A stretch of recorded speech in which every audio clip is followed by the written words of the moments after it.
good afternoon or good morning, wherever I guess you're all tuning in from. So I appreciate you all tuning into this live stream here on a beautiful Saturday. I guess if you're watching this or listening to it later, it'll depends where you're going to be actually associating your time of day. But well, anyway, so good, whatever, wherever you are. So how about we just go and start off that? So again, I'm really excited having our live stream today with somebody that I met actually at a rum event. Go figure, right? And was really interested in some of the conversation. And again, I met our guest at last year's Florida Rum Society's Miami Takeover event when a mutual friend and podcast alum, Greg Hill, introduced us. And I was told at the time he has an extensive tiki mug collection, which we'll talk about, and also our shared enthusiasm for rum. So let me introduce to the podcast here our guest, John Atkins, aka as I was introduced to him as Tiki John. Thank you, John, for coming on the podcast and welcome. Good to So be here. Thanks for having me. yeah. So we got a lot to talk about. We've got some things. Obviously, we've like I said, a shared interest. I'm very curious as we were talking there before we went live. Was tiki in general. As I said, it's hopefully nobody turns off the podcast now when I admit this. And again, I'm being transparent. I don't know a whole lot. I know there's a lot of history as we were just talking about. Certain cultural and we'll probably dive into I want to hit you with this question is do you think the word tiki is like overused in such a used and abused is probably the best way to say it and so forth. So but yeah, so welcome to the show, John. Thanks for coming on there. Thanks again for having me. Yeah, so yeah, thank you all if you're listening to this or watching this live stream. I appreciate y'all tuning in here in the chat there. So, like I said, in about at the 30-minute mark, we'll take a little quick pause there. We'll answer some questions. Just I pinned it up at the top. Go ahead and make sure if you got a question for us, go ahead and just type in question in caps so I can see it. And then whatever your question may be for John or I know everybody wants to talk to John. Nobody wants to talk to me. And so this podcast is being taped and live streamed January 7th, and the audio podcast will be released on the 17th. So you're all getting a sneaky tiki peeky on this episode. Yes, see what I did there. So if you're viewing this today, thank you for joining us. And if you are listening on Apple, Spotify, Pandora, and other podcast apps, don't forget to watch this podcast on the video format on the YouTube channel, and make sure to subscribe to the Drums and Rums channel and hit the notification bell. You'll get notified at upcoming shows. So we're really trying to push to get 1,000 subscribers. And if you're into drumming, and you probably have seen the godmother drumming all over the place, all over social media. We just dropped our video from about a year and a half ago that we finally got around to doing was with Dorothea Taylor. But anyway, enough of all that housekeeping stuff. Here we go. Let's get into let's talk tiki. So how you took a little trip there just recently, John, right? How was your little vacation? Which trip? Oh, more than one. Wow. Yeah, no, I'm always going. I'm people give me a hard time all the time about moving around, and I do. I go a lot. So That's was your vacation. recent I right, yeah. So I know we're friends on social media and you post some stuff there. Was that trip to and like I said, I don't want to give away too much. I don't know if you're kind of laying low or to the OBX. I'm pretty much an open Yeah, book. okay. So how was the trip to OBX? Oh, Outer Banks is great. It was always fun to go down. It's chill, laid back, and I have a group of friends that we go every year, just kind of chill for New Year's. And I'm the house mixologist, so they know I Nice. like my cocktails and rum, and I bring it, and that's what we do. Ex my wife has a saying she tells everybody. She goes, "Marry your bartender." So well, I'm not telling you to marry your friends, but I think what kind of it's always good to have a bartender around, somebody who knows how to make drinks, right? I think I that's think the I do point. anyway. Oh, so all right. So and again, I appreciate all tuning in here today. So yeah, so again, like I mentioned, I John and I met. I think actually, John, we may have briefly met at the November 2021 Miami Rum Renaissance Festival. I think you and Greg and a few others were. It was a stop before you went to Barbados, and it was a real brief. So I know we didn't get a chance to talk a whole lot like we were able to during the Miami takeover for the Florida Rum Society last February. But yeah, I mean, you know, I there like I said, that's what really piqued my interest in, talking, more about the craft cocktails and, and everything that goes with it. Um, Sure. and, I guess, you know, so the question I had was, so what it's like the chicken and the egg here. What came first? Rum, cocktails, or tiki? Oh, rum and cocktails are definitely before tiki. Tiki is a relatively new thing, really, and it's an American thing. It is a pop culture thing. It is not, the whole craft cocktail movement got going pretty well right after Prohibition ended. And Don the Beachcomber is largely credited with, and a lot of people call him the godfather of tiki and all this stuff, but they didn't say tiki back then. Don traveled before Prohibition ended, and when it did end, he was smart enough to know that, hey, we didn't have any bourbon left around. The distilleries have been shut down. The supplies were, people went around busting open the casks, so there really wasn't a lot of bourbon or whiskey around. So rum was readily available. And the Caribbean was always producing rum because that's what they do, and they weren't under the prohibition laws. And Don actually was a bootlegger too.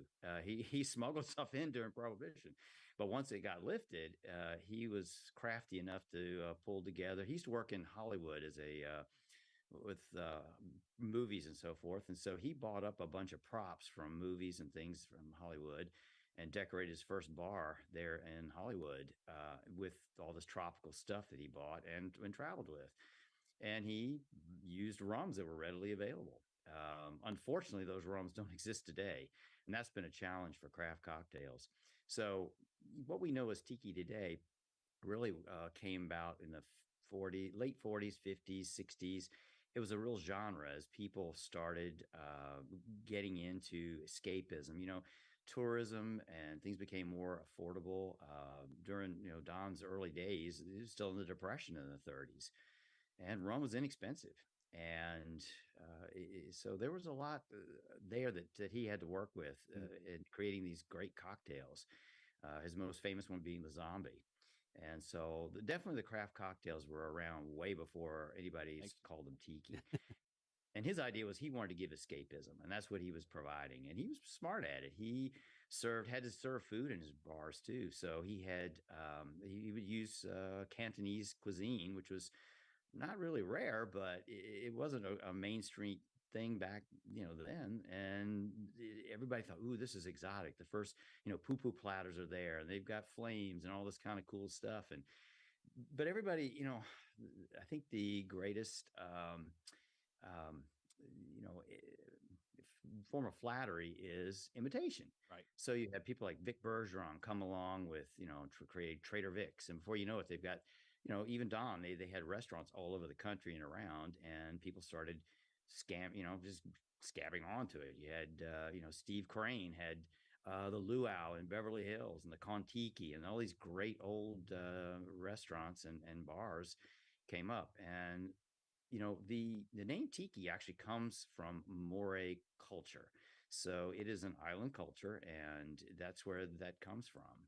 So, and that's kind of, I think, as people went around, and a lot of these bars and restaurants were crafted from materials that came out of a company there in Whittier, California called Oceanic Arts. And unfortunately, the two fellows that founded that have now went out of business, and Leroy recently passed away. And I'm lucky enough to have a few of his pieces that I bought from the auction. But that they created a lot of the interiors for designers and the builders of these bars and restaurants. So that I think in that genre, as they did their research and went to the islands and bought and met with these old island cultures, they figured out, and people started looking at this as moray, and so that's where I think tiki actually came from. Whoever first started using it, no idea.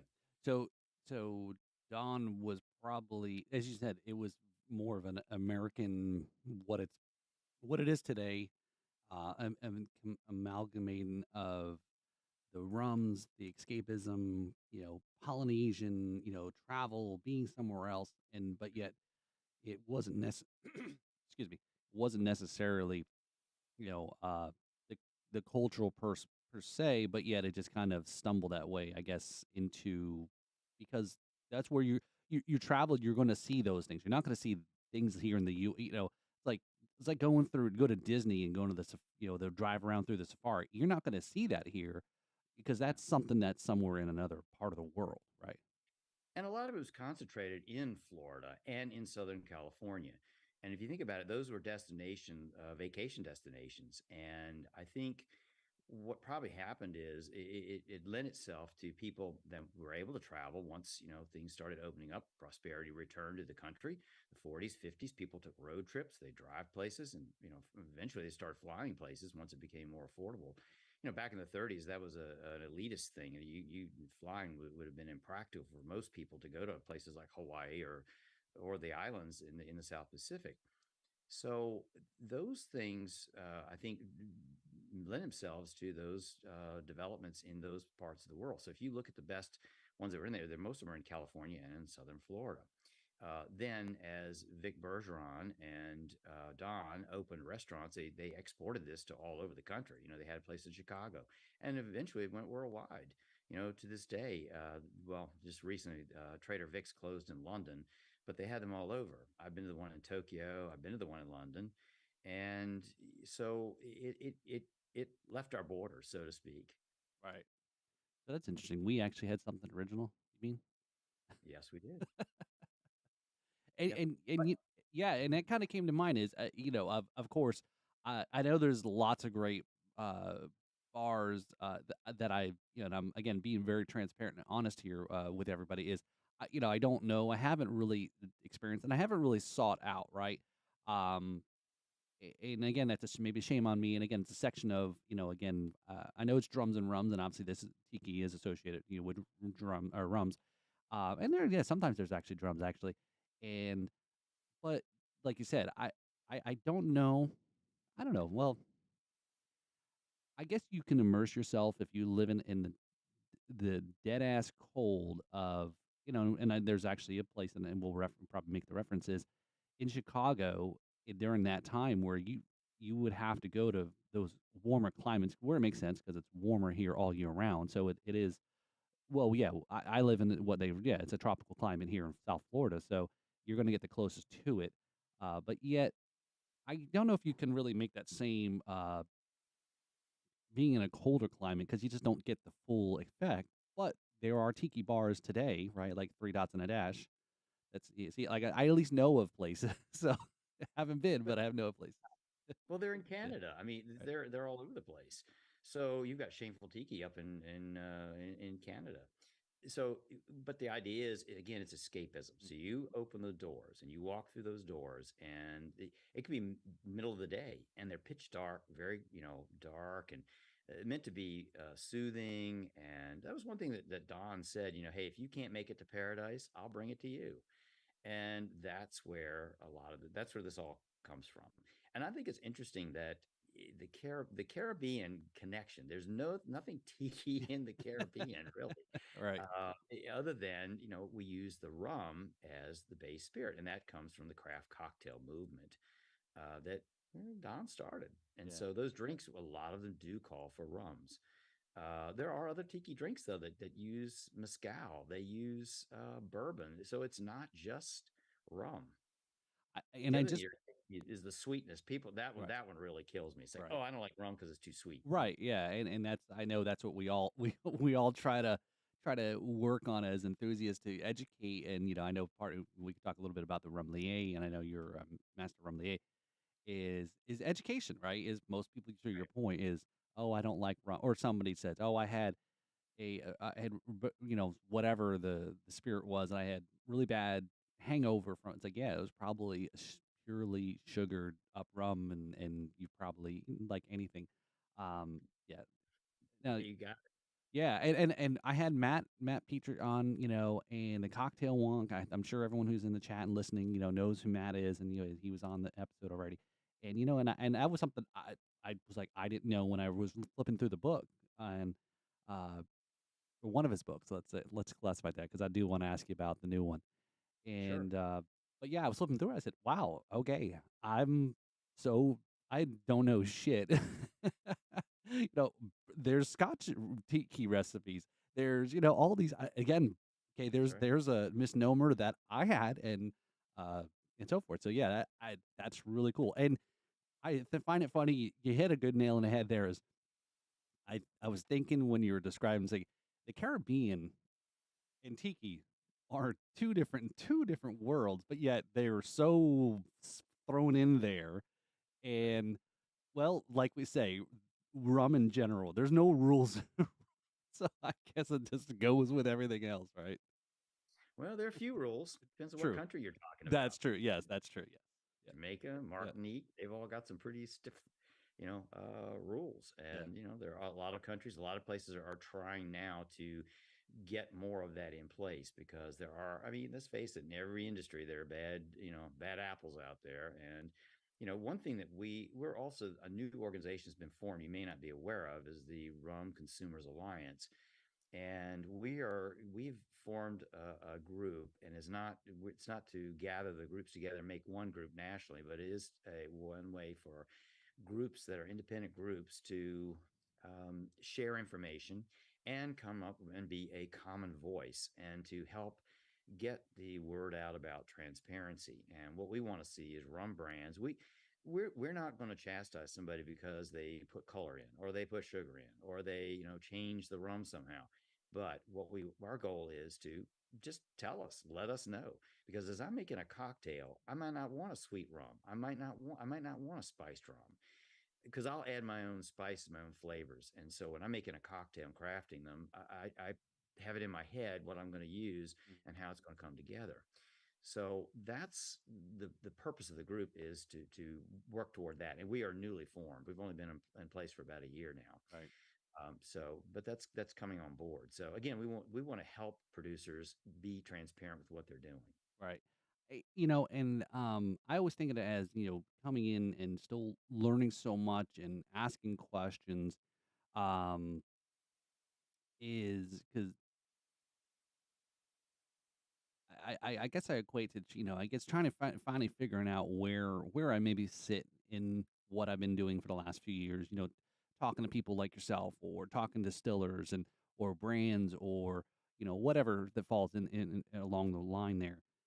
And I've again would have never had the inclination if I didn't take go down this rabbit hole, like everyone I'm sure who's tuned in and listening, and you yourself included, is would have never tried something like an agricole or a Haitian rum or real again because there's so much marketing on some big products here in the U.S.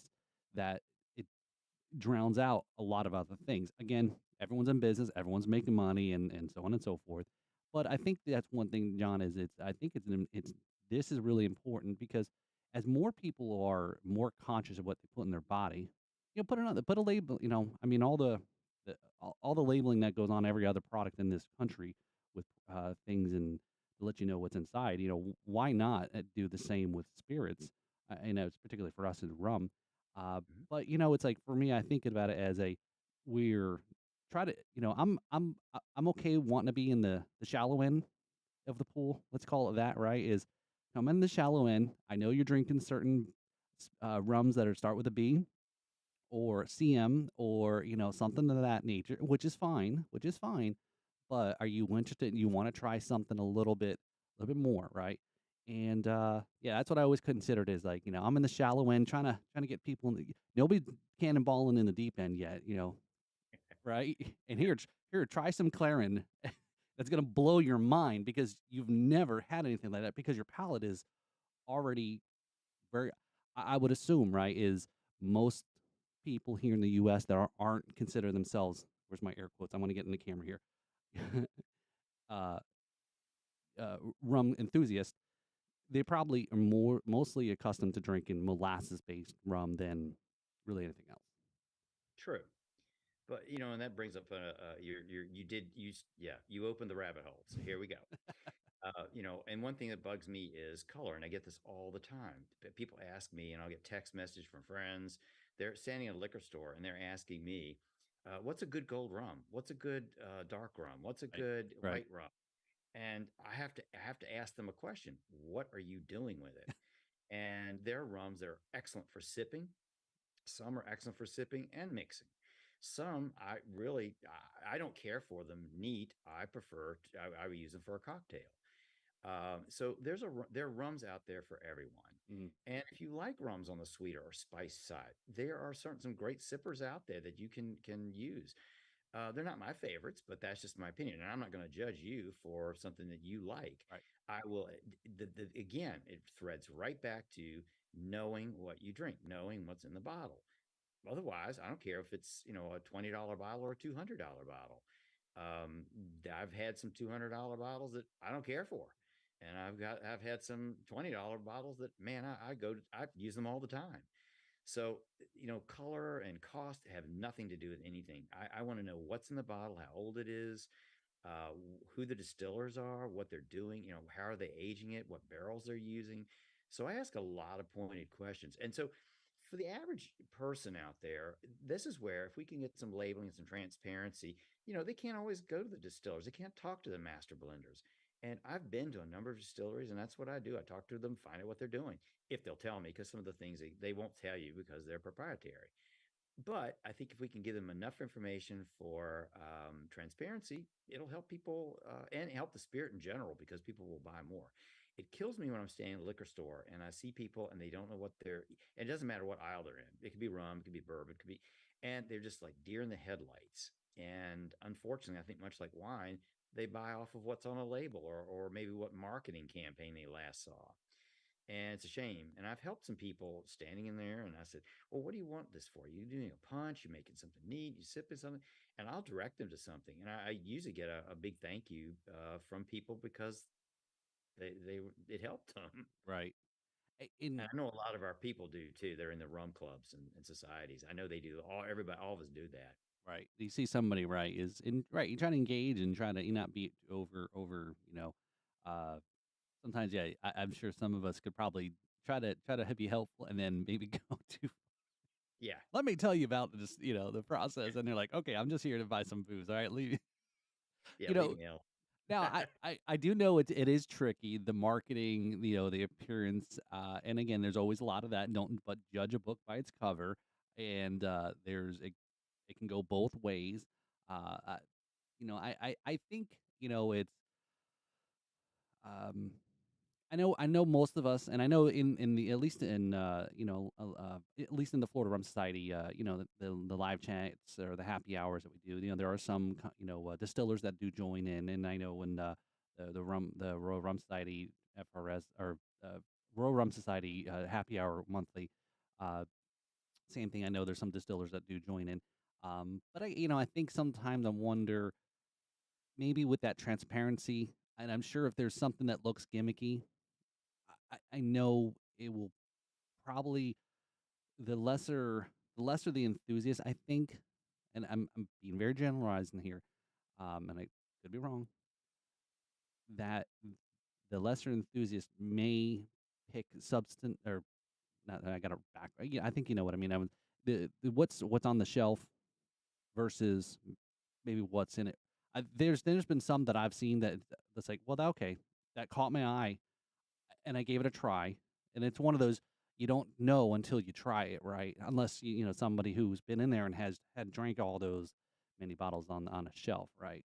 Um, And we've had lots of discussions when we meet, and our the Richmond Rum Society, we meet, and we're getting back to our regular meetings. In fact, our next one is excuse me, is February 6th here in town, and we everybody brings some good, hopefully maybe expressions they've picked up in their travels, and so we get to try some things that maybe you're not going to experience that you would find on the shelves here in Virginia, because Virginia we're a controlled state, so we don't have access to many of the spirits that maybe you all do in Florida. But there are ways. I mean, people do travel and they do bring. I've had some friends bring me back recently some very good rums from Jamaica that I don't have. So it's that kind of thing we share. And you're right, we taste them, and then when I'm traveling, if I see it, I'll pick it up. And that happened to me last night. I was out. I do my Friday mug reveal because I love my mugs and my cocktails. So I every Friday I post pictures of my mugs that I've used, and a lot of times the drinks are crafted. They're maybe things I've crafted, and The bartenders are really good at a restaurant I go to here in Richmond called Sabai, and they put up with me. They tolerate me, so I appreciate them. But so anyway, one of the fellows came over and said, "Hey, have you tried this?" And I hadn't seen it before, and it was interesting. It's a Myers Select Barrel. Now, there was a Select Barrel that showed up a little while ago, but this one's brand new, and it's at 41% ABV, Mm. and I'll tell you what, it blew me away. I had no idea because normally I think of Myers as being that dark, Yep. brown bottle, and Right. it's a The cocktail rum, floater. that kind of thing. And yeah, but this has got some flavor to it. It'll sip. I was shocked. Wow. So do you So yeah, when I so left the restaurant, I went over to the liquor store, bought it. Typical me. hey, no, but see, that's it, it's that's why, I know part of the rum certification to go through was like, having rum tastings, and again, that people that are wanting to again, we all, I've got people come over and like on the Thursday night live stream that I do, the happy hour show, right, which isn't solely just rum, it's, promotes the podcast, other stuff going on, they have fun and so forth. Again, I know this is the drums podcast or rums podcast, but occasionally, yes, I do have a beer on the happy hour. But my point is, uh, yeah, if somebody's comes over and they're, we're in the studio here, uh, yeah, do you want to try something? You want to try this? Hey, you want to have you tried this before or gotten this? So again, I think like yourself, is we're all willing to share with our fellow enthusiasts, and like last year we had went up to Joe and Missy's, and so shout out to the rum travelers there, and same thing. They've got an amazing bar and setup, and like, oh, try this and try this. I'm like, holy cow, I still have to drive home, and that's the same thing happened when I went and talked to down to interview Robert Burr. Same thing. I'm like, yes, I could be here all day. I might be sleeping on your couch, but Well, we attend a lot of these events, not just Rum Fests, and I go to them all over the place. Last year, I think I was in the UK. I did that one. I did New York, San Francisco, LA, Miami, of course. And we go to tiki events. The biggest ones are the Hukilau in Fort Lauderdale and Tiki Oasis in San Diego. And there's always rum involved. And whenever the rum travelers and I'm there, we always bring we bring bottles and we share in the hotel rooms. right, right. Yeah, some really good stuff comes out. Yeah, And no, another, and that's really cool because there's things that are like everybody comes from all over, right? And everybody brings something that may not be and again, that's a whole nother world that again I talk to a lot of the distillers and is and or fellow, I know here in the chat, big shout out here to the guys from Just Drinking. I know they've got a question. We're gonna take some questions here in a minute. But they're in Iowa, and you want to talk about yeah, very controlled state. Nowhere near the luscious beaches that we all associate, like we're talking about, right? Which isn't always true. But yeah, there's really hard. It's hard to like you mentioned, you're in a control state, and it's hard to get certain things. So it's really great when you're traveling to bring certain things you know to these events. Like, hey, try this. I've got this or that. Like so anyway, so and that's something, John, I haven't gotten into is like I said, this is why I really want to talk with you in this podcast was just tiki. It's like how like I said, I'm in the shallow end. So when I said it, the rum reference, how do you get me in from in the shallow or even into the pool to go to these tiki events, right? I can do the rum drinking. That's cool, but what else is there really at some of these events, right? well, there are a lot of topics, and most of them have seminars that you can attend, and everything that you've got interests on. I mean, for the ladies, believe it or not, they have a lot of things for ladies that they do. They do everything from hair and makeup seminars to clothing. So there's more than just drinking to these things. There are cocktail competitions. There are tastings. A lot of the blenders and a lot of the rum brands show up at these events too. And what's really cool is they'll bring with them samples of stuff that they haven't released yet. And so, the nerds in us will go behind the scenes and be, um, you know, trying stuff. I know I was at Tiki Oasis, and Shannon Mustapher and I are off in the back, where they're prepping cocktails because each one of the seminars has cocktails involved with a lot of them.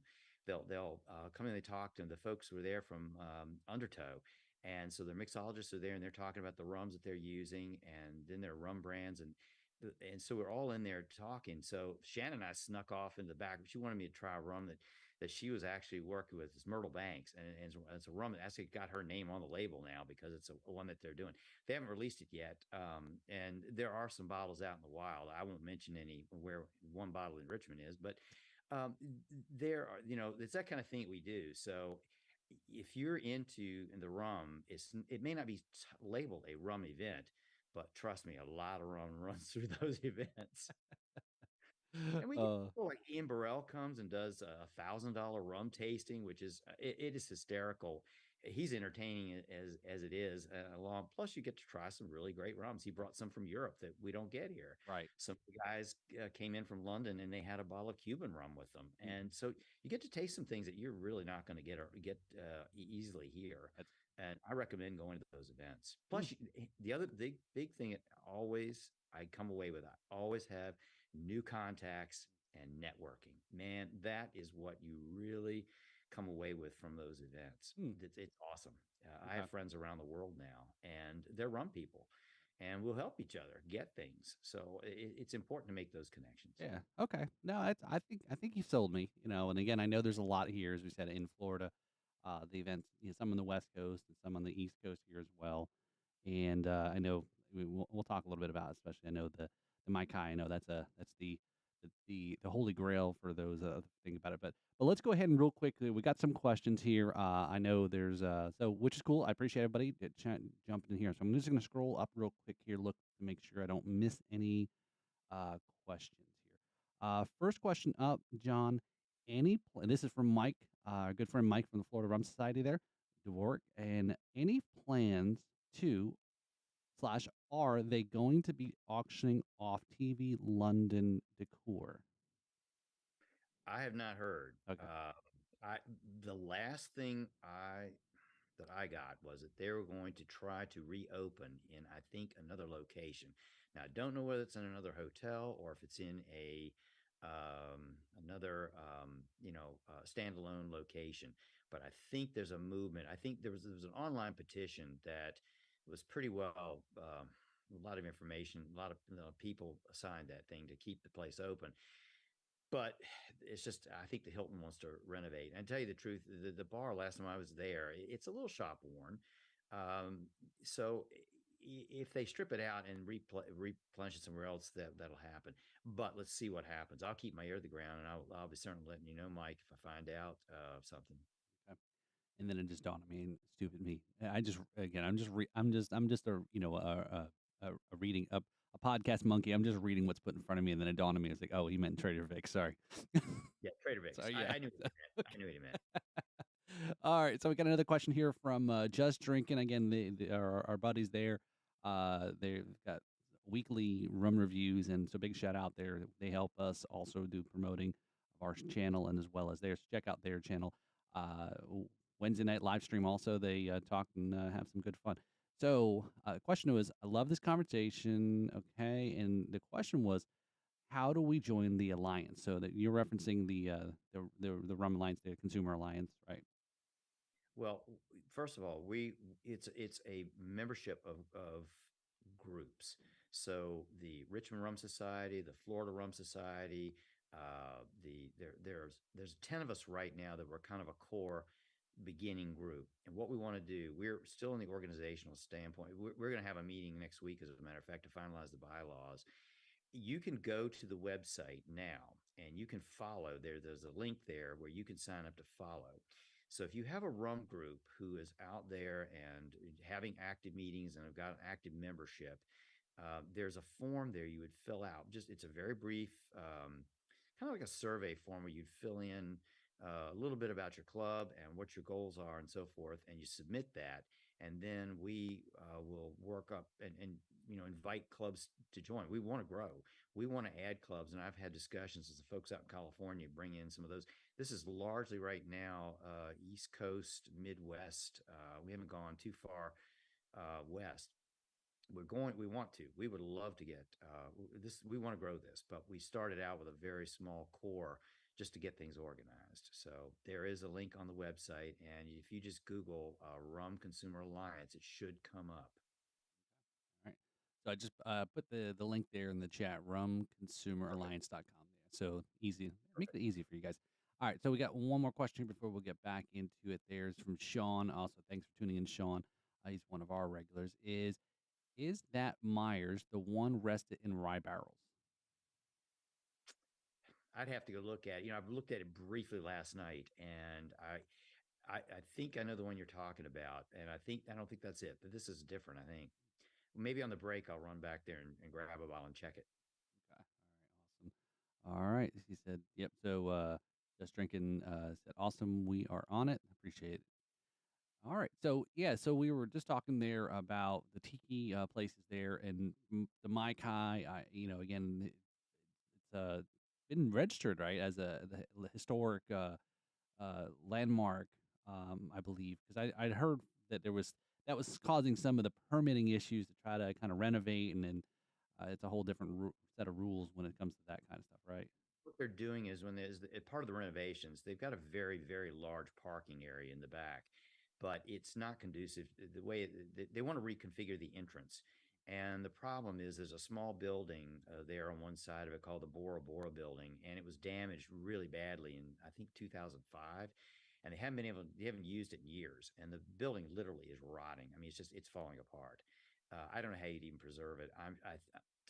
If anybody knows Tom Alsmeller, he's doing a lot of the renovation, restoration work there on behalf of the new owners of the Maikai in partnership with the Thornton family to restore it. And I think he's probably salvaged what he can, but there's not much there. I went over there right after the last Rum Congress and took some photos and kind of went around the building, and it's really in bad shape. So yeah, but what he's done so far is amazing. If you all follow that online, some of the stuff they've done has been incredibly beautiful.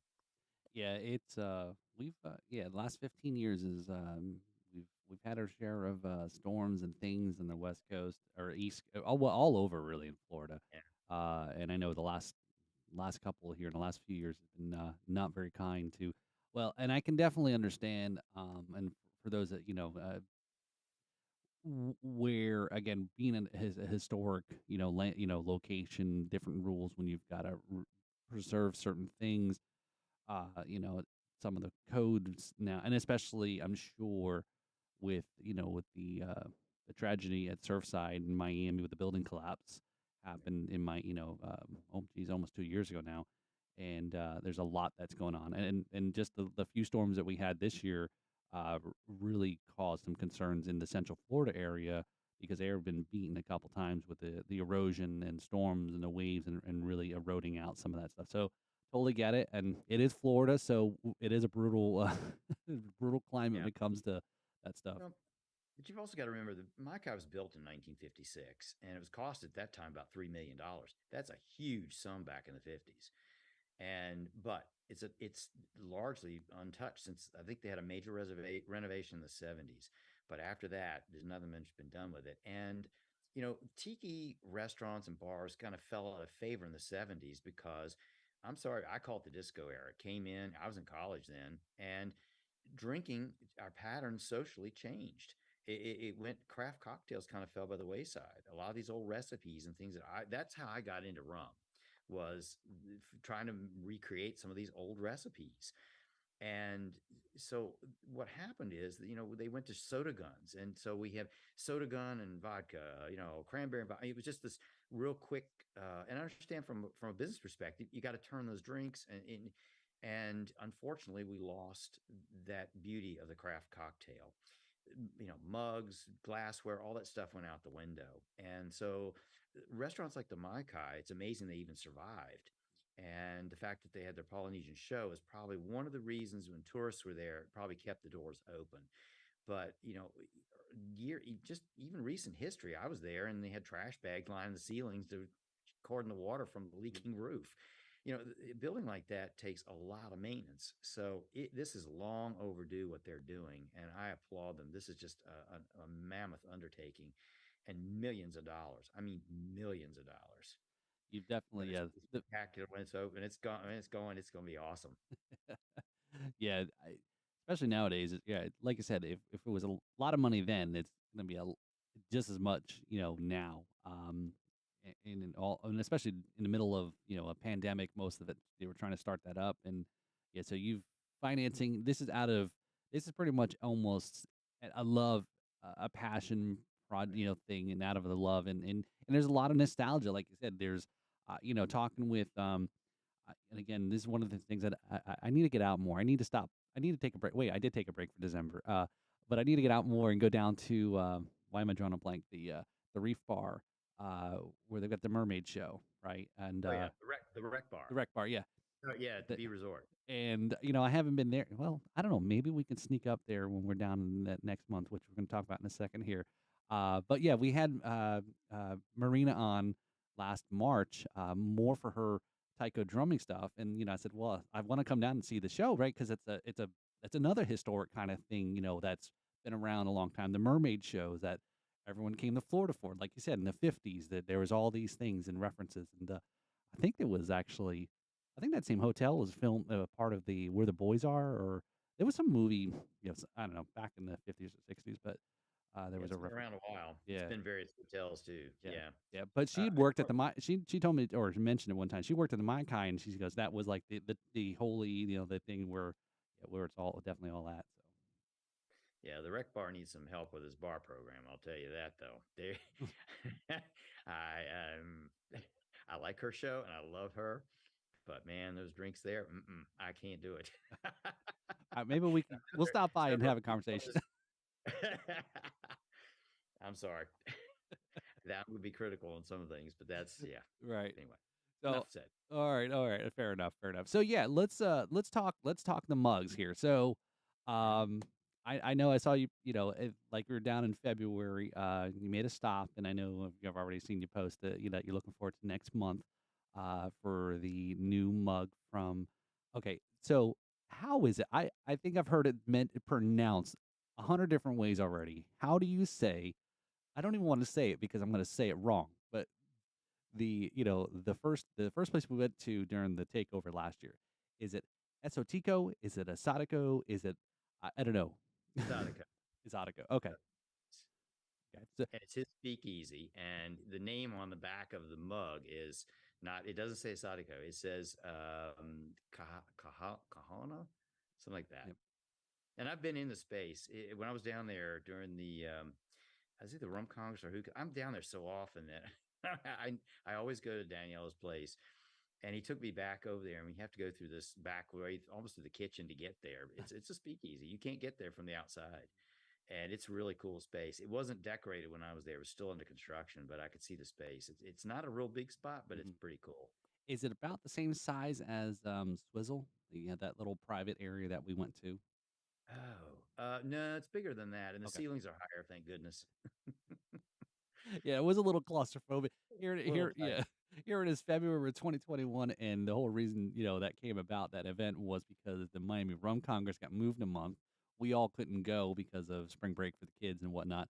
Here for those of us in Florida, and then well, powers that be took over that same weekend, and here we are in this small little confined area, and they moved the Miami Rum Congress because of COVID, and here we're all packed in, and we're like, oh, we're all gonna die. Yeah, if But it was hey, a fire, but hey, that would have been tough. we're drinking rum, so it's okay. Yeah, Oh, it's too yeah. funny. So yeah, So the I do have mugs, yeah. I do have some of my mugs sitting here right here. Okay. I pulled a few that I would certainly be. I can hold them up and show some people some things that I think are kind of fun. Yeah, yeah, Uh, sure. You go ahead, and if you wanna grab that, yeah, yeah, let's see. Because well, hold on, hey, John, let's do this. okay, I'm gonna show you my mug collection here, so okay, because I'm gonna at least set you up so you look a lot better than me. Again, I don't know, you don't need any of that, so so here's part of my collection that I do have. It's like whenever you buy the packs of stuff that they sell at the big box stores here with your bottle of whatever. Here is yeah, my tiki mug. Here it is a Picard. At least it's a 4 year. Came from the 4 year pack there. That's my tiki mug. There, it's probably mass produced in in yeah, China. Um, Well, mhm, yeah. No, I was going to say, I don't know if people know where, the tiki mugs, the history of them. In the beginning, there weren't tiki mugs at Don the Beachcomber or Trader Vic's. They used glassware. Mugs came about as a marketing, way to people, again, they've gone to this wonderful escapism bar and they want to take a souvenir home. So they started marketing themselves and selling them. And I think one of the first ones is probably, and this is one that everybody, this is kind of a grail. It's Tiki Bob. And this one is in particularly pristine condition, which that's when you're, especially with old mugs, you want to be careful on. Look for crazing. And this one has virtually no crazing, which means it has not been in dishwashers. mm, And, the bottom of it's clean, there's no chips. This is the back side of it. It's San Francisco. okay. And Tiki Bob's was a exotic or escapism bar, and it was on the corner, on a street corner there. And there's a support pole on the corner supporting the front entrance to it, and that is actually a carving, or the pole is shaped like this. And from that, they used that element to create this mug back in the 60s. Hmm, It's old. wow. So, usually on the menus, and I've got some old menus that are kind of fun. In fact, I have one from the Mai Kai, and you can tell they're from the 60s because of their pricing. But this one, the cocktail menus are very simple and plain. Mm, But you can see on this one, and it's from the six. Again, it's from the 60s. I'm not trying to cut my voice off there. yeah. It's got mostly glassware. There are Mm. very few mugs. They've got a barrel mug on there and a few others, but for the most part, and this is from the 60s. I mean, dollar drinks. Come on, where I'd like to pay $1 for my drinks out of Oh, my we'd be yeah, if we went back in the DeLorean, we'd be in trouble, the fistful of yeah. money. Yeah. So, but these are fun old, this is the Hawaii Kai. This was actually in New York. We talked about bars that went outside of the tropical areas. Well, this was in New York City. Mm, In fact, it was above the Winter Garden Theater, believe it or not. wow. For years, Cats was there and some other shows. What was really cool, and friend of mine, and people, bless their hearts, they do this all the time. They'll give me a mug, and they travel, they go to flea markets, and so I was given a mug, and I'll show you. This mug right here, pretty cool. Not particularly fancy, but again, it was something that they either had maybe the artwork in the bar or the restaurant, and they would have a company create these to promote and be a souvenir. Same as noted on the back. It says Hawaii Kai, right? Well, lo and behold, here's the menu, and there's the mug. Wow. But again, That's these pretty are cool. old menu, but there are not a lot of mug type mugs back there. It's a more of a recent phenomena. And again, I think in the 60s, as the restaurants and the genre picked up, they this is what they were doing. Mm, This is another grail. This is actually from, and you'll see a lot of newer versions of this guy, but actually this is a very old one, and this is from the Islander. And let's see, is that upside down? No, I think it's right. that's right, yeah. So this is from the Islander. Get it right there so you all can see it. Sorry. There But there you that, go, there you go. all right. So anyway, it's from the Islander. And that is long gone. It was in Stockton, California. Again, we were in California. But again, this was a piece of art that was in the restaurant, and they created a mug based on that art. Um, and I think that's the one thing that is bothers tiki people when art from places like Papua New Guinea have been used and then cartooned. That's people don't like that. And that's where people have a rub with tiki, because a lot of these things were religious and these older cultures, and it's just not cool to make fun of or cannibalize that kind of culture Right. and use it for commercial purposes. And today they're new. This is really a cool piece. I love this little guy. It's not very big, not real fancy, but look at that label. That is from this Tiki Farm. This is their first mug. And Wow. everybody's got a Tiki Farm mug. I mean, because they mass produce a lot of mugs. But this is a really cool guy. So it's just kind of a fun thing. And That I thought people might like to see. Yeah. But then you've got other artists that have now, and there's different styles of mugs too. You've got what I call the Hawaiian style, which is like this is one of Danny's mugs from Tiki Diablo, That's pretty and you cool. can kind of see the way that that looks. But then there are Yeah. others. There's one from Max's South Seas Hideaway up in Grand Rapids, Michigan. Again, another escapism bar in the cold area. And this one's what they call, Marquesian style. Mm. But you can see the difference between these two styles. Right. These different, this is all based on art that was carved that's native art and or culture, and but they're not cartoony. They are not um making fun of anything. And so and I respect the artists that create these. Danny's very careful to not um break those rules. And I Right. so those are the art that I'll collect. I'm not a big fan of some of the pop art that's come out, but and everybody, again, what is tiki? And I think tiki is what you make it. Mm. I'm not going to judge you because you like, monster characters that are made into mugs. They're drinking vessels. They don't fit my collection, but I'm not going to tell you, hey, that didn't fit your tiki bar. Right. So yeah. And there's some really cool grails. This one is really cool. Wow. That Yeah. is wow. That's This guy is amazing. I would, and I try to pair my drinks with my mug. So I drink a Cobra's Fang out of this guy. yeah, why not? What else, right? Yeah. Yeah. Definitely in a Shirley Temple in a Uh, skull yeah. cobra, right? No. That's pretty People good. kill this guy. This is Monk Tiki.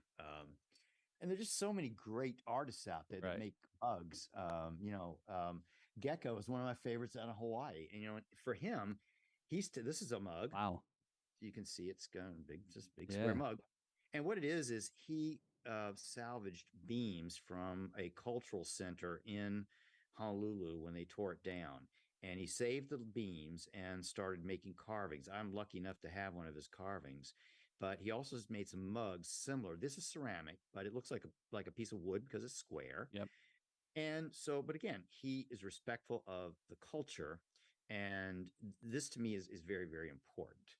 Um, and actually, he did for Skull and Crown, which is a bar that is in Honolulu now, and they are a tiki bar. So So, I guess, and that's, I think we may have asked that question, or I did, was, the term tiki, right? It's so overly used and referenced. And I know here in South Florida, any bar that's by the water, it's a tiki bar, right? Um, yeah. Do they serve tiki drinks? No. Um, and again, you get a goober like me that walks into the Square Grouper, right there in the Jupiter Inlet. It's where they filmed the 5 o'clock somewhere video, and they're pushing, Sailor Jerry, Captain. And again, I know they're trying to make money. They're running a business. It's blah, blah, blah, blah, blah, But again, you got a goober like me who goes in there and tries to ask for a DAC. I know that's always the big running line in the Florida Rum Society group, and Facebook was, you go into here and ask for this, right? And I think I did actually post something similar. There's a pretty decent scale, upscale establishment here in where I live, and I went in there and I said, "Oh, we got a menu here," and it was in some mug, and I thought it was like, wow, okay, this is what kind of. And I asked the guy what kind of rum, and after he made it, and I should have asked before because I was really disappointed in how much I paid for it, mm, and it was like this. Again, you get disappointed when you know, right, and like this is bullshit. And right. but yeah, but if you're at a tiki place, should they mean not be making at least the attempt? Again, I heard right. You mentioned that the soda guns, the quick, bartending, you're churning and kicking out drinks, and as a bartender, again, that's where the distinction between people feel uncomfortable saying I'm a mixologist versus a bartender or whatever, right? Well, and that's where the Rum Consumers Alliance comes in. I'm going to tell you, we've got to drive right now. You go into any bar, I guarantee you get all kinds of quality bourbons and whiskey. Why? Because patrons demand it and they'll pay for it. Right. So, but if we can educate consumers and get them up to speed and get them coming in, if enough people go to that bar and won't and refuse drinks that are made with, say, Sailor Jerry or something with a lot of additives or sweeteners, and you start asking for the expensive stuff, the higher end Mount Gay, the higher end, Four Squares, all those kinds of things. They're gonna stock what sells. I mean, they're a business. It just doesn't make sense. One way you can test a bar and a restaurant is two drinks that I test them with, and one is the daiquiri, and I love it when the response comes back. Well, we don't have a blender. Walk out. That's when I leave. The other one is the Mai Tai. If Mm. they put any fruit juices in there, like pineapple juice, orange juice, grenadine, which is a syrup, and or maybe a floater, run, run for the hills, because that is not going to be a Mai Tai. Mai Tais are not sweet, and they're not those just don't exist. Those ingredients don't exist in a Mai Tai, not a Right. proper one. Right. And again, and little shout out there to, I picked up a couple books here because I did start wanting to get into, making more. And I did a little bartending, nothing, crazy but my first exposure to that bartending, it's funny as I think back as you were talking about the zombies and, with it was a Chinese restaurant and here in Florida, and I never formally, like I said, trained and educated on uh, making drinks. Again, it was learning. And again, kids, this is before the internet. This is this is when you still had your book, right? The little flip through. What was it? Yep. But some of the things we had on the menu was like the zombie or uh, mai tai, and I think the zombie always was in a big bowl with 151 flaming, and it's the whole for four. Totally wrong. Yeah. So yeah, again, everyone bastardizes, kind of what originally to make it to fit Yep. there. But again, I picked up obviously this is one of the Holy Grail books there, right? Is the Smuggler's Cove book, Yep. and then big shout out here to, as we mentioned him already, Matt. Here, I picked up that book there, and we gave away one of these books. So if you're listening to the podcast here, on the happy hour show, we do actually give stuff away, and we actually did have a winner we gave one of his books there. So we're supporting Matt. But yeah, speaking of Matt, what'd you think about his new book? It's excellent. And I it's really great if you like lifting weights too. That sucker's about 50 pounds. I mean, it is the most detailed. It's beautiful. The book has got wonderful photography, and it's very comprehensive. It's really wonderfully done. And I shout out to his wife too, and he will tell you the two of them co did that book, and they both did a great job with it. It's beautiful, absolutely gorgeous. I still haven't gotten in deep into it. It's just it's gonna take a while. But that minimalist tiki book, I tell so many people, especially begin, what a great book for Mhm. beginning Oh, mixology. Oh my gosh, the charts in there that give you comparatives, and it'll actually save you money because he gives you alternatives to some expensive regular ingredients, and it's been wonderful, especially in a controlled state. right. That is invaluable book. I shout out all the time to. I tell Matt. Yeah, again, and if y'all haven't, the minimalist tiki book, that we're referring to Matt Petrick is, yeah, I mean, what a that's he when he was on, he was just before he released the new book, and I know he was kind of really holding. He was like, I've got to be careful, kind of what I kind of give away here. But they mentioned when he came back on after the book came out on the happy hour was there was a lot that was the book he was originally wanting to write, and the minimalist tiki was the one that kind of fit for that period of time. And man, you talk about even this book, even though the new book is got, as you mentioned, so much. I don't have the new book, but I know everyone's been like raving about it and just how Huge. much. And that's the passion. That's the holy grail for them that they were wanting to make. Basically being the quintessential rum Bible of so much research they went into it. But I'm getting off on a track here. The minimalist tiki is like things down to how to make certain syrups, and that was things was reading some of these, joining the Florida Rum Society. Everyone's making a lot of tiki drinks. Like, where do you get half this stuff? Again, it's hard to, or you got to order online, right? Or make it right, which Yeah. his books tell you how to do it. And that's the thing about mixology and making these drinks too. Don't be afraid to take a recipe and tweak it for your particular likes, because not everybody likes being hit in the face with a big snoot full of alcohol. I like it, first of all, any drink that I drink, I want it to be balanced. I want to be able to, I want everything to blend together well to have a nice, smooth drink. I don't want to have to work at getting down a floater. I don't like them. Um, yeah, they're cool to light on fire in a shell. That's I'm not talking about that, but I'm talking about just throwing a bunch of high alcohol 151 on top of a drink. But I think people are afraid to mess with the recipe, and you really shouldn't be. And a lot of these drinks don't call for 25 ingredients. I will say the zombie is probably my biggest disaster when I first started all this because it's got so many ingredients. And you follow that 1937 recipe, man, it's a pain in the ass. I'm sorry, but that is not an easy drink to make. I will say, I'm going to give a shout out to Ed Hamilton and his zombie blend rum is excellent. And there's a good recipe on the back, and it makes for a decent zombie. So you don't have to be some crazy, chef that can, and a lot of these people that are mixologists, I equate it to cooking. Mm, And I love to make drinks and I love to make special syrups. I've got a refrigerator full of all kinds of syrups from crazy stuff that I've made. I've made green tea syrup and I've made, black tea syrups and just all kinds of things that I've done. And so you don't play with it and right. don't be afraid also to dump a bad drink down the drain. I've done plenty of that too. Um, but and that's one thing that I like to talk about when I talk at Rum Fest. I like to mention, when you're going to a rum fest or any of these events and there's sipping and tasting, you're going to taste some things that are kind of off-putting. Like you said, you taste a clarin or you taste that agricole for the first time. Don't turn your nose up at it just because it doesn't fit what you think it should be, because chances are it may be a really great addition to a cocktail. I don't make a mai tai without putting in some form of agricole style rum.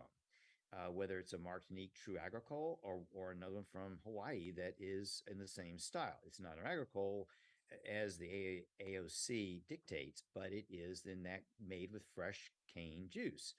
So that whole thing, that's why I want people to think about things as you're going through. Okay, yeah, I can sip this. This would be a great sipper, or I can make a rum old fashioned with it, or I'll add it to my mai tai. Mm. So when I'm tasting things, it's like cooking. You taste all of your ingredients as you go along. So I kind of file away what something tastes like, how I would use it in a cocktail. Mm. And this is what you do. Yeah. Yeah, and again, it's your passion, your and I don't want to say it a hobby, but I mean it's something that you're really immersed in. That's probably the best way. Oh, it is. You're very immersed in it, right? I don't know where Yeah. my book went. I have a little black book that I keep all my recipes in, but I don't put them in there until it's been tested, and then I outboard it on my friends. And if I get the feedback, it's good, then it gets to go in the book. See, this is what it goes back to, right? Is your Yeah, friends really, you got the right group that you're saying, "Hey, I've got this. Here, try it." You're feeding, drinks to people. Yeah, you always got to have those friends that you want to try the drinks on, right? That if you got willing friends, then perfect. and then I carry the book with me. So when I go to those bars that haven't got a clue what they're doing, can you make this? And you hand them the book, and then I can tell them substitutes. It's like, okay, well, you don't have this white rum. Okay, well, use Danku Cristal. Mhm. A lot of them have those kinds of Right. things. So you can get to the point that you can order a drink. I hate to be a jerk in a bar, but if you're paying money for it and you want a good cocktail, I do it. I don't shame away from it. And my friends all know this too. They go out drinking with me.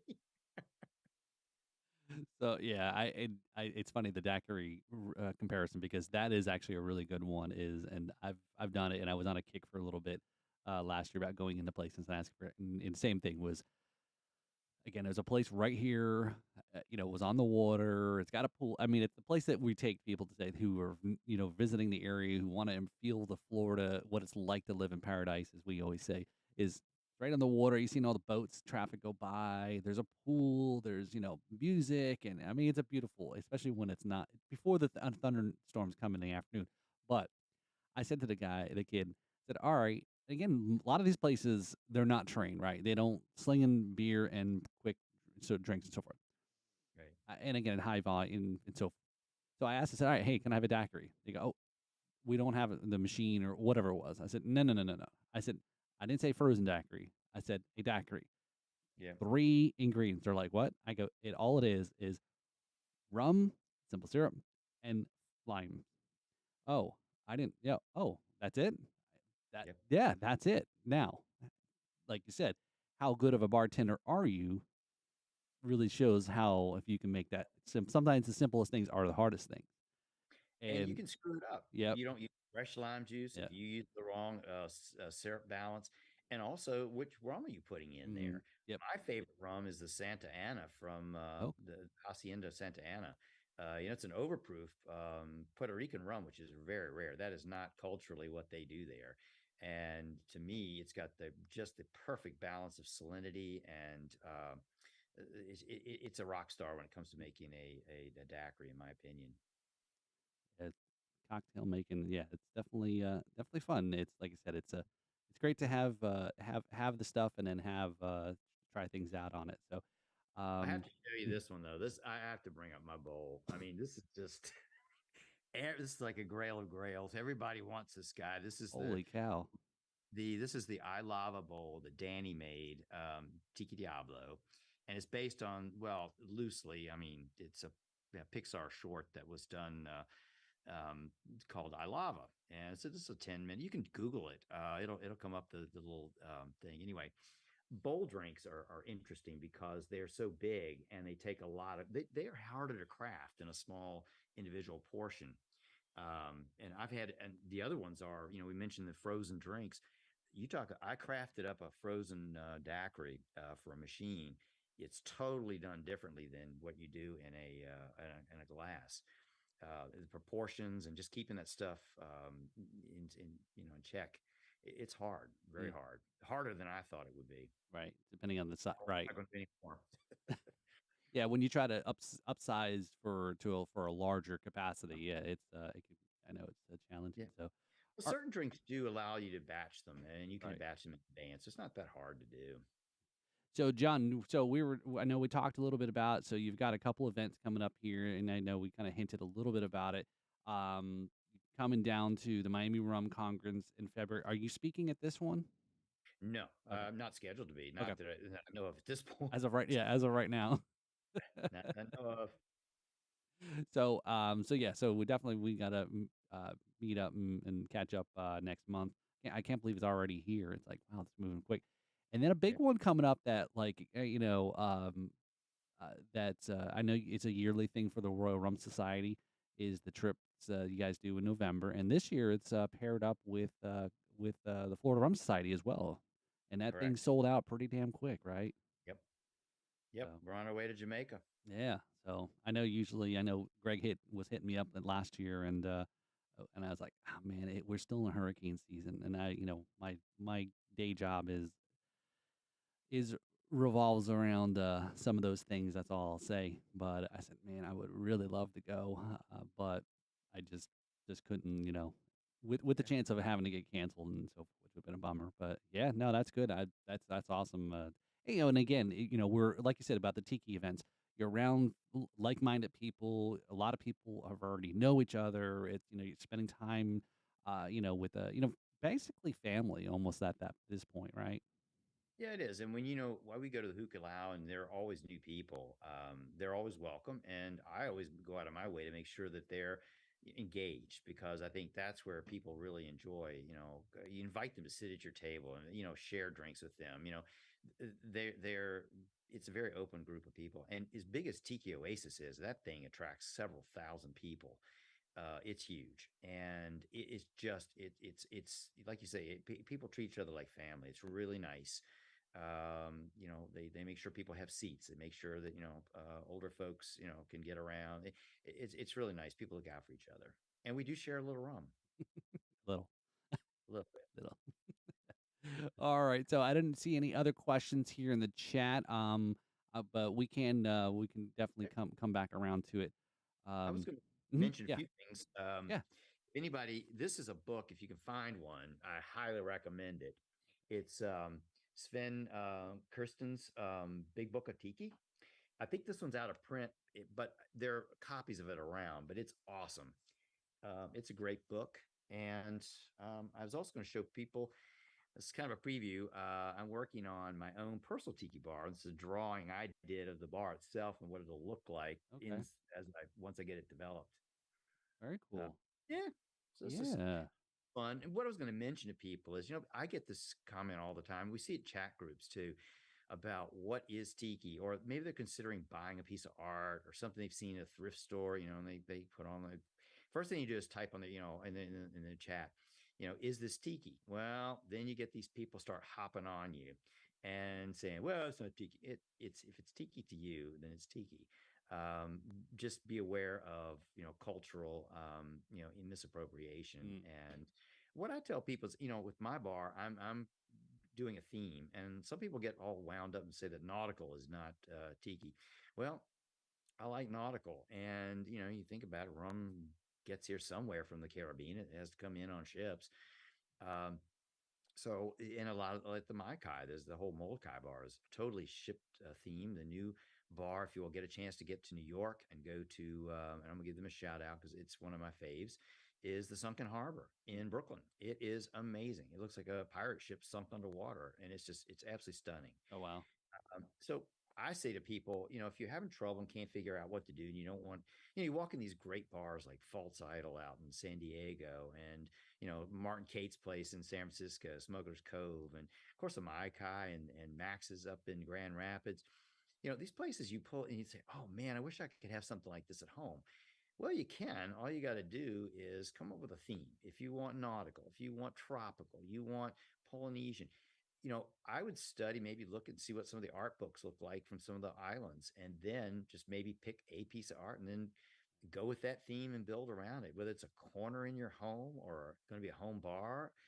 It's really easy to do. And you got to remember, a lot of these bars have been professionally decorated by skilled, interior people that, I mean, just Right. unbelievable work that they do. But you can have that same look, and it's not that hard if you just pick a theme and kind of stick with it. So don't, if you go in Polynesian, don't throw a flamingo in there. Not saying flamingos are not tropical, and can certainly fit into a tiki Mm. bar, but again, that's how that you go in there and you don't realize what that cohesive look is. That's what they've done. They've Right. gone with looks. So If it's yeah, just certain, some yeah. tips. And it Yeah, goes back to, like you said, is this all started there with, Don, and, you build your bar in your house and you're having your own little escape to kind of feel like you're, after a hard day at work or whatever. And yeah, no, yeah. that's some So good we tips. connect the dots. You have your escapism location or your environment, and I will be honest with you, when I'm drinking my drinks, they always taste better in my mugs for Yeah. some reason. Hey, John, So are we you do you maybe that's what you do. I don't know if this is what you do, or maybe you should do, is start up a home bar tiki business, right? Designing and let's do it. no, I'm not going to get involved. There are plenty of people out there that do work like that. No, I just, I'm more than happy to give people tips and Mm. ideas on things. Yeah, I like my day job just fine. So yeah, we craft our cocktails, so great rums and great mugs in our escapism Right. decor, and it allows us to change where we our daily environment. Yeah. So that's connecting the dots. Very cool. All right, John. So we've got our segment here. It's the rapid fire. So I know this is not part of the questionnaire that you filled out. So this is things that I've taken and try to put you on the hot seat to see how well you do. Right. And all right. So we call it in 4 sips or less.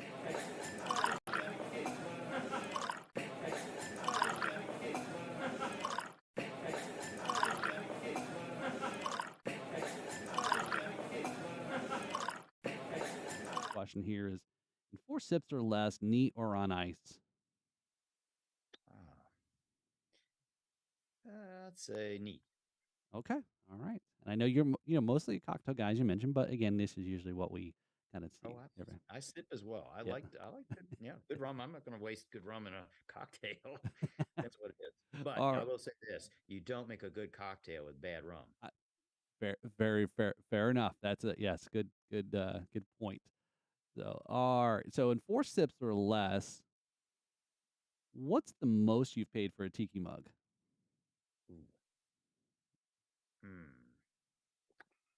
That would be wow. If you feel comfortable sharing. Oh, no, no, no. Okay. I'm just trying to think. Um, Gosh, I don't keep track of that. I buy what I like, and when I see it, I've spent quite a bit of money on some of them. I want to say $700. Oh, wow. Yeah, Okay. I mean, for the most part, I mean, this one, for example, bowl. If I were to put it on the internet, this usually sells somewhere between $3,000 and $5,000. Oh, wow. I did Wow. not pay that for it. I Right. paid retail for it. Most of the mugs I pay retail for, or I've picked up, secondhand stores or Right. something like that. No, every now and then a piece comes and I will get a grail if it's something that I know I'm feeling. You know, with your bar at home, it should tell a story. Mm. And, that's what you really want to do when you're creating your own escapism area or place. Come up with a story. All this is fantasy anyway. That's all, Right. the tiki is anyway. And so come up with your own story and storyline and fill it in. And so my mug collection, I curate. And if something fits or I'm looking for a certain thing or certain artist, and I do follow certain artists, I will pay a lot of money for it. Yeah, and, um, I lost my train of thought, sorry. But, I mean, yeah, I mean, I got it.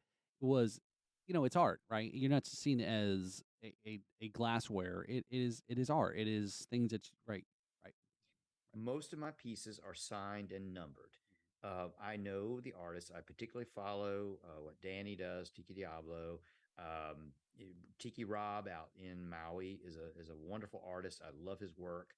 Great guy. The people are the thing too. These are nice people. John Mulder does great stuff. You can book them. Um, the folks at Van Tiki, they make some really creative stuff. Very, very talented people. Gecko, and these are people that I follow. So for me, it's art. Cool. So yeah, that's like I said, my two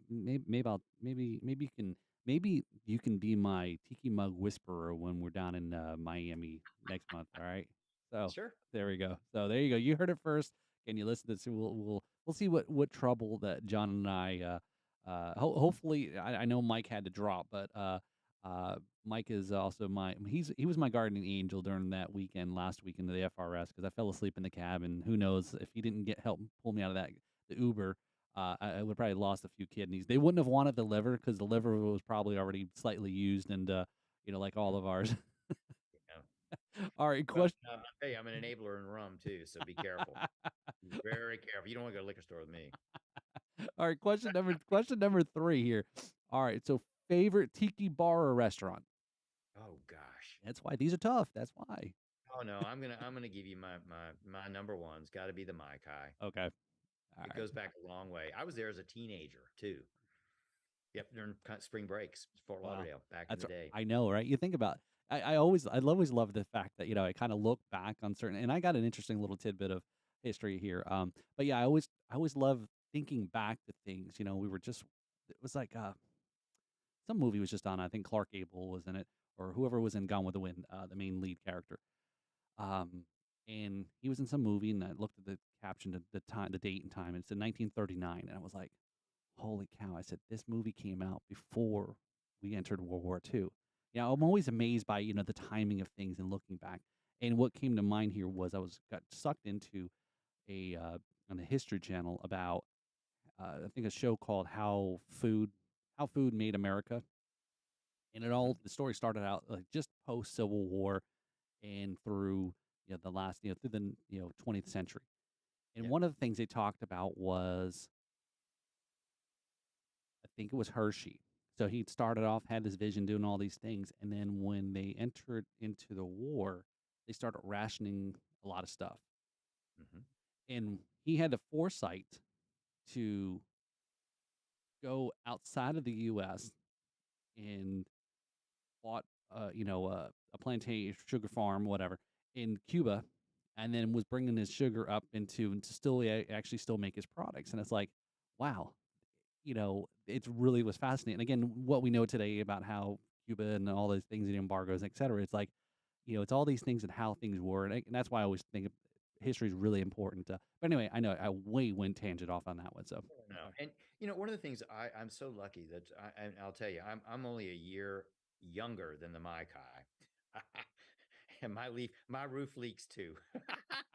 I'm kidding. Um, The not leaky teepee? Yeah.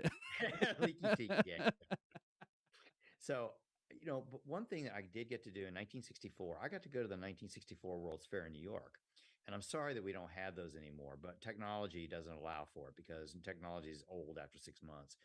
But you're right. You mentioned food. So the hot dog was invented at, I think, the St. Louis World's Fair back before the turn of the century. And the zombie was featured as a drink at the 1939 World's Oh, Fair. wow. And my mom got to go to that fair. Of course, she took me to the 64 World's Fair, so she got to go both New York World's Fairs.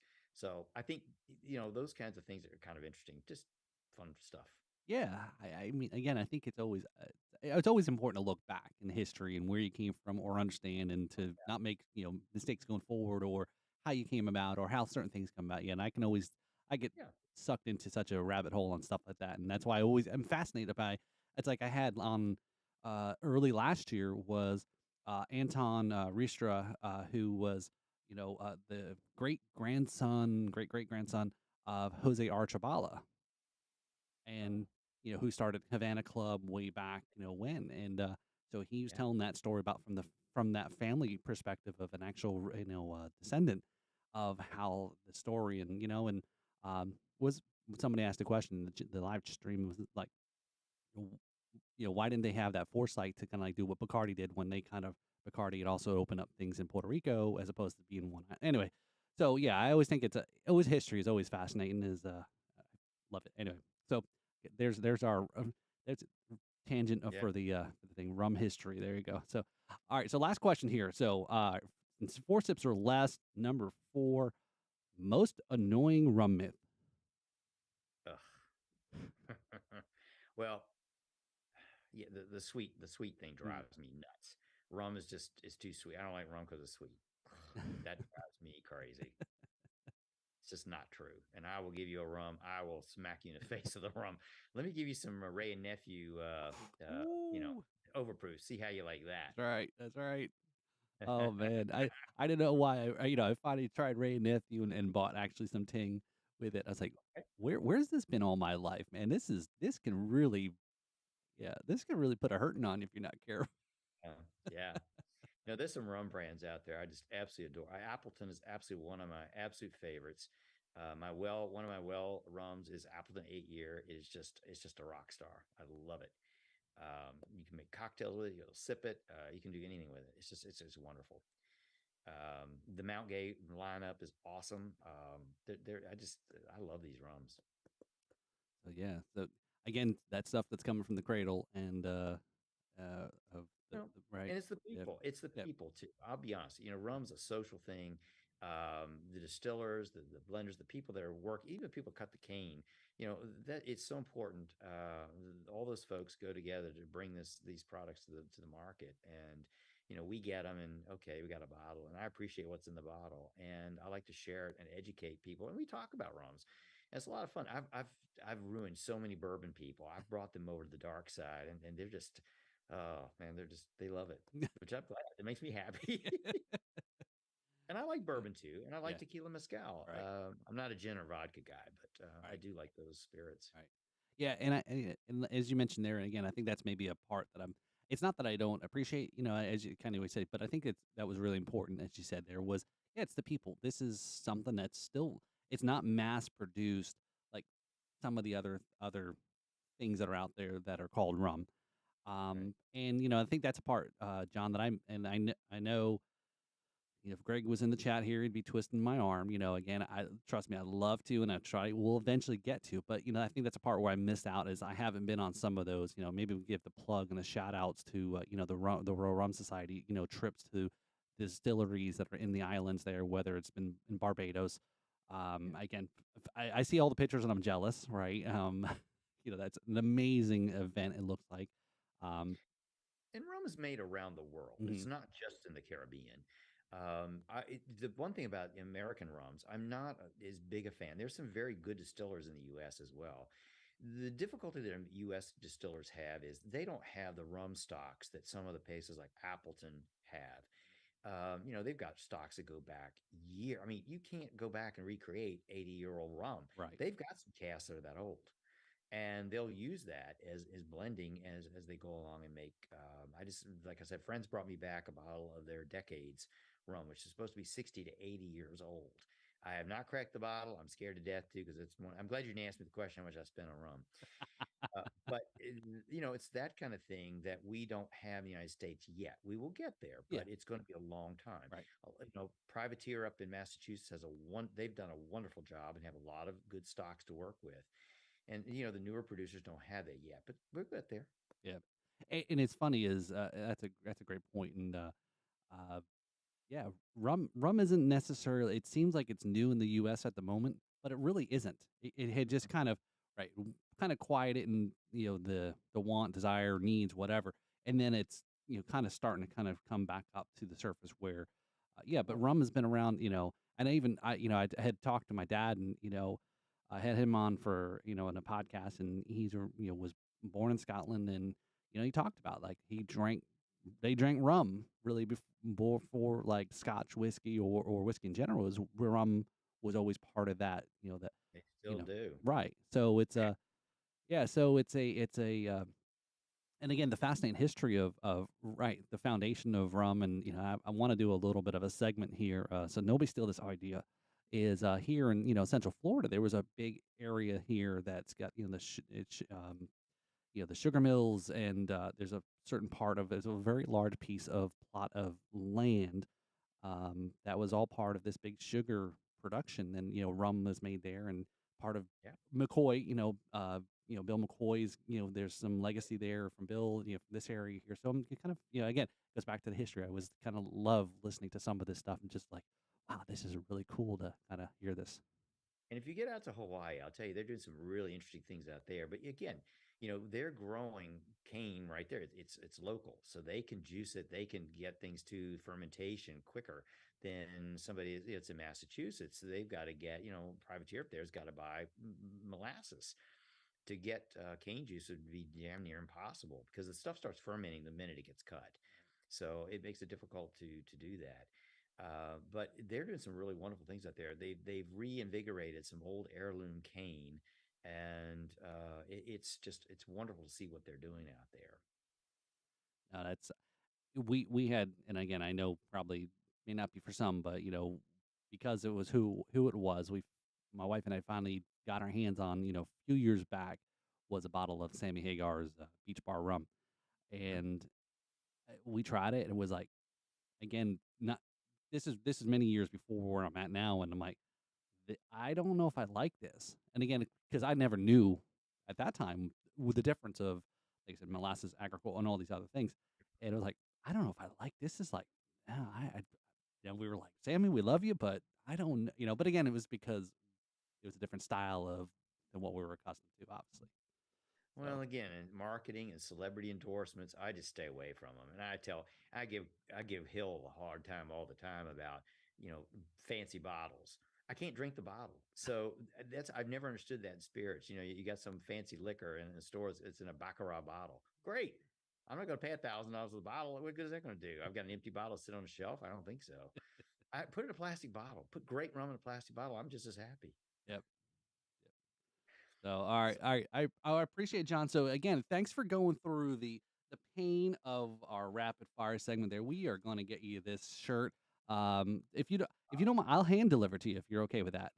Perfect. All Sure. right, perfect. All right, so there you go. You're now Medium. You're part of the alum. Yes, medium. Medium. Let me see. Actually, this might actually be a medium. Let's see. Uh, no, it is a large. So you're not getting this one. So no, I really appreciate it, John. I know as you mentioned in the question, you don't necessarily have a business or a product or whatever, but I mean, is there anything you want to kind of get folks to kind of shout out like this? I know you mentioned a lot of great information here, a lot of things and places and so forth. But is there anything last kind of word you want to kind of recognize or kind of give a plug for? Well, I'm always available. I'm on Instagram. I'm on Facebook. You can reach out to me if you have questions about anything. I always tell people, and I don't like being introduced on any kind of talk. Whether it's this platform or a function like a Rum Fest. I'm not an expert, and I don't like the term because I think it indicates that you know everything, and I don't think anybody knows everything about everything. Just that's Fair. ridiculous. So for me, I will, I'd be happy to guide you, give you an opinion, but what they say about opinions, everybody has one. But I've been around a long time, and I'm more than happy to, maybe guide somebody before you misstep into buying a bad rum, buying a bad mug, maybe a bad piece of art. But no, again, this is the kind of stuff I love. I have to show you this guy because it's a Holy carving that was made, wow. and I bought this at one of the tiki events, Hmm. and it's kind of Hawaiian style, but the root it's part of a palm tree. It's just Wow. recycling. The roots are there. They made the bottom of the piece, so it's just that kind of stuff. So That's good. yeah, I think it's a piece of actual bamboo. So you know, it can be fun. Cool. But yeah, I'd be happy to guide anybody where I can.